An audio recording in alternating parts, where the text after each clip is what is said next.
Hello friends, আমি মিতালি। আজকে একটা নতুন ভিডিও নিয়ে আসলাম তোমাদের সাথে দেখা করতে। তো দেখতে পাচ্ছ গোপু সোনা ঝুলনাতে বসে আছে। তো এই ঝুলনাটা তোমাদের দাদাভাই বানিয়েছে। কিভাবে বানিয়েছে সেটাই তোমাদেরকে দেখাবো আজকে। তো চলো দেখে নাও। এদিকে দেখতে পাচ্ছ কাঠগুলো ভালোভাবে কেটে নিচ্ছে করাত দিয়ে।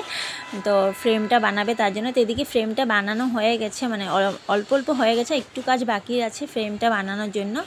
তো তার জন্য দাদা ভাই দেখতে পাচ্ছ এদিকে তোমাদের দাদা ভাই মানে করাত দিয়ে কেটে নিচ্ছে। তো এদিকে আমিও একটু হেল্প করে দিচ্ছি।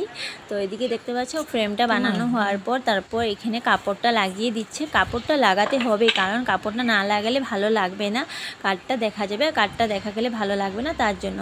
তো এদিকে উপরে ঝোলনাটা কমপ্লিট হয়ে গেছে। তো তারপর এই ফ্রেমটাতেও মানে কাপড় লাগিয়ে দিচ্ছে, দেখতেই পাচ্ছ।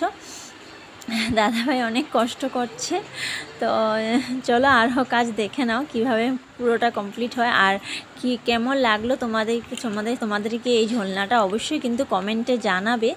আর তোমরা যদি কেউ অর্ডার দিতে চাও বা তোমাদের কারো যদি দরকার ঝোলনা গোপোষণার জন্য, তা আমাকে কমেন্টে জানাবে বা মেসেজ করো, বলতে পারবে, আমি তখন তোমাদেরকে হোয়াটসঅ্যাপ নাম্বারটা দিয়ে দেবো। তো এদিকে দেখতে পাচ্ছ কাপড় লাগানো কমপ্লিট হয়ে গেছে। তারপর লেস লাগানো হচ্ছে এখন।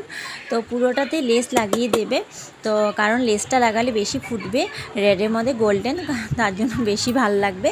তো এবার তোমাদের দাদাভাই পুরো কাজ করা কমপ্লিট হয়ে গেছে, তোমাদের দাদাভাই কাজ করা। তো তোমাদের দাদাভাই বললো আমাকে, এখন তোমার বাড়ি, তুমি কাজ করো, তুমি এখন ফুলগুলো ভালো করে লাগিয়ে দাও। তো আমি এবার ফুলগুলো ভালোভাবে লাগিয়ে দিচ্ছি। দেখতে পাচ্ছ আমার ফুল লাগাতে অনেক ভালো লাগে, আমি এগুলো কাজ বেশি ভালোবাসি।